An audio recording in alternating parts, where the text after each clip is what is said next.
ರಾಜ್ಯ ಮಾಹಿತಿ ಆಯುಕ್ತ ರವೀಂದ್ರ ಗುಪ್ತಾ ನಾಥಪ್ಪ ಮೇಲೆ ಲೋಕಾಯುಕ್ತ ದಾಳಿ ನಡೆಸಿದ್ದಾರೆ. ಆರ್ಟಿಐ ಕಾರ್ಯಕರ್ತ ಸಾಯಿಬಣ್ಣ ಸಾಸಿ ಹೆಸರು ಕಪ್ಪು ಪಟ್ಟಿಯಲ್ಲಿ ಕೈಬಿಡಲು ಕಲಬುರಗಿ ಮಾಹಿತಿ ಪೀಠದ ಆಯುಕ್ತರಿಂದ 3 ಲಕ್ಷ ಹಣಕ್ಕೆ ಬೇಡಿಕೆ ಇಟ್ಟು 1 ಲಕ್ಷ ರೂಪಾಯಿ ಬ್ಯಾಂಕ್ ಖಾತೆಗೆ ಲಂಚದ ಹಣ ವರ್ಗಾವಣೆ ಮಾಡುವಾಗ ಲೋಕಾಯುಕ್ತ ರೆಡ್ ಹ್ಯಾಂಡ್ ಆಗಿ ಲಾಕ್ ಮಾಡಿದೆ.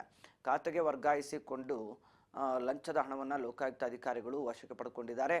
ಲೋಕಾಯುಕ್ತ ಡಿವೈಎಸ್ಪಿ ಗೀತಾ ಬೇನಾಳ ನೇತೃತ್ವದಲ್ಲಿ ಅಧಿಕಾರಿಗಳ ತಂಡ ಕಾರ್ಯಾಚರಣೆ ನಡೆಸಿದೆ.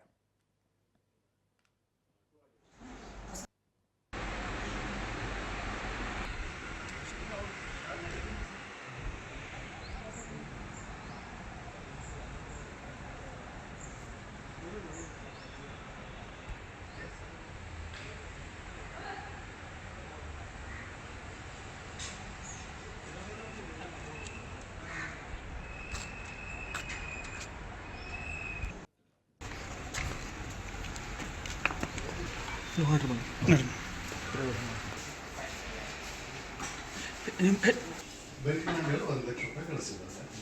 ಅದು ಫಾರ್ವರ್ಡ್ ಮಾಡಿದ್ದಾರೆ.